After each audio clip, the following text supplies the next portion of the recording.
বিচার হবে না? আর যদি এটা এডিট করা হয়, এই এডিট করে এইভাবে মিথ্যা জিনিস প্রচার করছে কারা, তাদেরকেও ডিজিটাল আইনে এনে বিচার করা দরকার বলে আমরা মনে করি। আর একটা বিষয়, যে ডাকসু নির্বাচন হয়ে গেছে, আমরা যতটুকু জেনেছি সুষ্ঠু নির্বাচন হয়েছে। এবছর ভোট বিপ্লব হয়েছে। বিশেষ করে মেয়েরা, যে কোনো মেয়েরা ছাত্র শিবিরের ছেলেপেলেকে ভোট দিয়েছে এবং তারা লাইভে এসে বলেছে যে আমরা ছাত্র শিবিরের দ্বারা সোশ্যাল সিকিউরিটি বা নিরাপত্তা বোধ করি। বিএনপির আমলে ছাত্র দলের ছেলেদের দ্বারা শামসুন্নাহার হলে ধর্ষণ করা হয়েছে, জাহাঙ্গীরনগর বিশ্ববিদ্যালয়ে সেঞ্চুরি করা হয়েছে। এই সমস্ত বিবেচনায় তারা শিবিরের ছেলেপেলেকে ভোট দিয়েছে, নির্বাচন হয়ে গেছে। নির্বাচনকে বানচাল করার অনেক চেষ্টা করেছে, রিট পিটিশন করেছিল।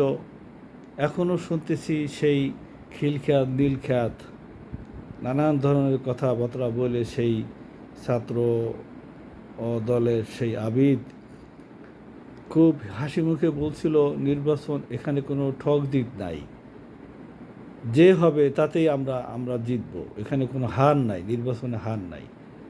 এই দাঁতবাড়ি করিয়া এই কথাগুলো বলছিল। এখন সে তো ওই কি বলা হয়, ইঁদুরের মতো কুটকুট কুটকুট করিয়া কাটতেছে।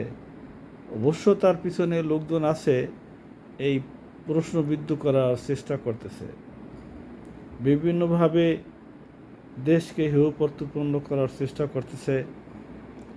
এই যে জামাত ইসলামের কিছু মুখপাত্র আছে, তারা উল্টাপাল্টা কথা বলে মানুষের ভিতরে বিভ্রান্তি সৃষ্টি করতেছে, মদ দিয়া কুলি করে, এরকম কথা পৃথিবীতে আমরাও কোথাও শুনি নাই। 18 বছর মহসিন হলে আজান হয় নাই। তারেক মনোয়ার, তারপরে হলো ওই আমির হামজা, সরমানের পীর সাহেবের ভাই, তারপরে হলো মুফতি ইব্রাহিম, রফিকুল্লাহ আফসারি, রফিকুল্লাহ মাদানি, এই সমস্ত কিছু বক্তারা কিছু কথাবার্তা বলে এটা দেশের ভিতরে বিভ্রান্তিকর পরিস্থিতি সৃষ্টি করতেছে। জানি না সঠিক সময় নির্বাচন হবে কি না। আমরা সাধারণ মানুষ, আমরা চাই সঠিক সময় নির্বাচন হয়ে যাক। পিআর পদ্ধতি নিয়ে একটা পরিস্থিতি ঘোলাটে করা চলছে। এদিকে বিএনপির যে ভারপ্রাপ্ত চেয়ারম্যান, আজকে 13 মাস হয়ে গেল, তিনি কেন দেশে আসেন না এটা আমাদের জানা নেই।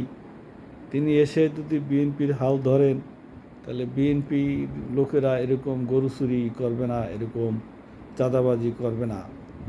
তো তাদের পেটে ক্ষুধা, তারা ক্ষুধার তাড়নায় এগুলো করছে। একটা বিশৃঙ্খলা, বিভ্রান্তিকর। তারপরে 3 জন বিশিষ্ট ব্যক্তি, গতকালকে একটা লাইভে আমি বলেছি, তারা ডক্টর ইউনূসের ব্যাপারে বিভিন্নভাবে খোঁচাখুচি করতেছে।